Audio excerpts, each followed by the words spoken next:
La mort utilise les habitudes de pensée, les courants de pensée, pour garder l'homme dans l'impuissance, pour le forcer à toujours retourner d'une façon référentielle, intuitive, à sa programmation mémorielle.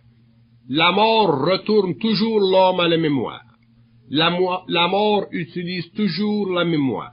Et les habitudes de l'homme sont les traces utilisées par la mort pour le garder en relation étroite avec cette mémoire qui est mécanique, planétaire, involutive, retardataire et qui bloque le mouvement de son esprit à travers son ego, sa lentille. L'homme apprendra à se méfier totalement de ce que l'on dit, totalement de ce qui est dit dans le monde, totalement de ce qui est rapporté dans le monde. Il sera obligé de ne vérifier sa connaissance, son savoir, qui est universel, que par lui-même et en relation avec d'autres qui, comme lui-même, ont atteint un niveau d'évolution de mental supérieur afin de faire descendre sur le plan matériel une science créative de l'invisible. Donc, l'homme doit apprendre à se libérer de ses attitudes et de ses habitudes mécaniques qui font de ses pensées un jeu pour les entités dans l'invisible. Et ces entités utiliseront ce jeu jusqu'à la dernière minute. Elles feront tout pour empêcher que l'homme sache, parce que il y va de la domination de son esprit et de l'empêchement sur la terre que l'homme un jour soit suffisamment libre pour traiter lui-même de son évolution. Et ceci, sur le plan personnel, c'est très grave, c'est très sérieux, parce qu'il y va de la vie de l'homme, il y va de la vie de l'individu, il y va de son bonheur, de sa joie, de la plénitude de sa vie. Et l'homme doit connaître une vie pleine, c'est-à-dire une vie qui n'est jamais interférée, entachée par l'activité subliminale des plans astraux de sa conscience subjective. Si l'homme aujourd'hui ne peut pas sentir qu'il est parfaitement bien dans sa peau, qu'il est parfaitement bien dans la vie, que la vie et lui sont étroitement en union, c'est parce qu'il y a en lui de la pollution quelconque, et il doit se donner, se créer la tâche d'investiguer la source de cette pollution, d'en compte quoi, et de réaliser les mécanismes qui rendent cette pollution insupportable à sa conscience sensible et intelligente. Le monde de la mort n'est pas simplement un monde qui évolue en dehors de l'expérience de l'homme. Le monde de la mort est un monde qui évolue par rapport à l'expérience de l'homme. Donc, il évolue par rapport à l'activité mentale et émotive de l'homme. Et l'homme doit prendre conscience sérieusement de cette condition, parce que c'est à partir de cette étude profonde de lui-même qu'il comprendra finalement les blocages qui ont été exercés pendant sa vie et qu'il pourra finalement se libérer de ces blocages pour pouvoir commencer à vivre une vie libre qui l'amènera éventuellement à constater que l'invisible éthérique est plus près de la terre qu'il ne le croit et que ce même invisible fait partie du monde ou des mondes qu'il devra un jour visiter dans le but de faire connaître à l'homme de la terre une science nouvelle qui donnera en retour à l'évolution de notre planète une très grande expansion. Le concept de la conscience supramentale est un concept nécessaire pour nous permettre de comprendre les aspects fondamentaux de la vie. Mais la conscience, que nous lui donnions quelque nom que ce soit, représente dans le fond un mouvement de l'esprit de l'homme, mouvement auquel l'ego éventuellement pourra participer au-delà de sa sensorialité mécanique. Donc le terme conscience ne veut pas simplement dire un état plus évolué, plus spirituel, plus sensible de la réalité. Le mot conscience dans sa finalité veut dire passage pour l'homme d'un plan à un autre. Donc, passage d'une dimension à un autre, passage d'un espace-temps à un autre. Et ceux qui vivent sur le plan simplement de la conscience psychique, ceux qui vivent simplement sur le plan de la conscience réflexive, ne connaissent pas ce que veut dire conscience réellement.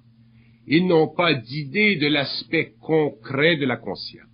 Ils ne réalisent pas profondément que conscience veut dire mouvement de l'homme à travers les sphères de la création, que ces sphères soient matérielles ou qu'elles soient invisibles.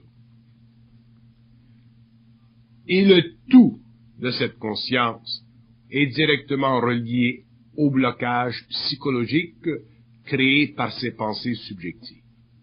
Donc l'homme doit aujourd'hui commencer à évaluer ses pensées, commencer à contester ses pensées, commencer à forcer l'astral à rebrousser chemin. Il doit commencer à pouvoir mettre en œuvre dans son mental une force créative émanant de son esprit, de son double, qui lui permettra éventuellement de conquérir l'astral et finalement d'en sortir pour pouvoir bénéficier de sa fusion.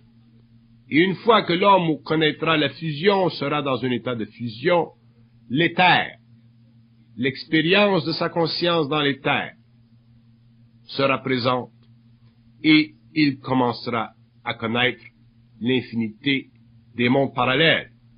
C'est à partir de ce moment-là que l'homme sera réellement un scientifique, qu'il sera réellement un être créatif, et que la vie telle qu'il l'a connue n'aura plus jamais pour lui de conséquences. C'est là que l'homme vivra à un autre niveau et que l'on dira qu'il est et qu'il partage la vie. Donc, l'homme doit sortir de son cocon, c'est-à-dire qu'il doit sortir de cette sorte de plénitude psychologique qui est en fait une limitation, pour entrer dans une plénitude réelle qui est à la mesure de sa capacité de percer à travers les voiles épais de sa pensée subjective. Il doit finalement reconnaître que la vie de la conscience réelle et supramentale n'est pas simplement un roman feuilleton, mais que cette vie est effectivement une nouvelle étape dans la conscience de l'humanité et qu'elle représente ce que l'homme a toujours rêvé d'être, c'est-à-dire libre de la mort, de ses conséquences, de ses teintes, qui, sur le plan de l'expérience, lui ont toujours donné ou créé une mesure limitative de son être. L'homme doit un jour sentir qu'il n'a pas de limite. Et tout ceci est en fonction de sa capacité de bien regarder la nature de ses pensées et d'arrêter l'action dévastatrice de ses pensées subjectives, mais de le faire d'une façon réelle et non pas simplement d'une façon curieuse ou simplement philosophiquement investigatrice.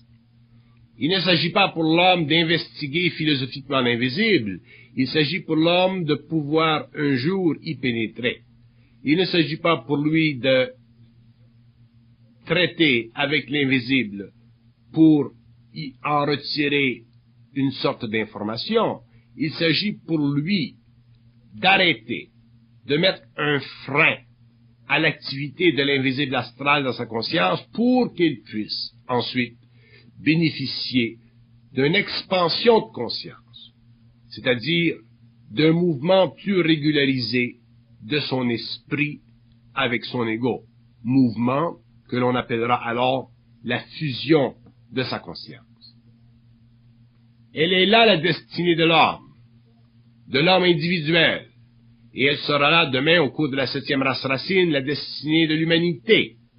Ceci fait partie des choses qui doivent prendre place dans notre système solaire. Autrement dit, aujourd'hui, nous essayons de faire comprendre à l'homme nouveau que l'évolution de la conscience supramentale est quelque chose de concret, quelque chose de très, très concret, beaucoup plus concret qu'il ne puisse se l'imaginer, quelque chose qui va au-delà de son expérience matérielle, mais qui est directement relié avec l'harmonisation des forces dans sa vie matérielle. Il n'y a plus pour l'homme nouveau de voie autre que la percée à travers l'astral.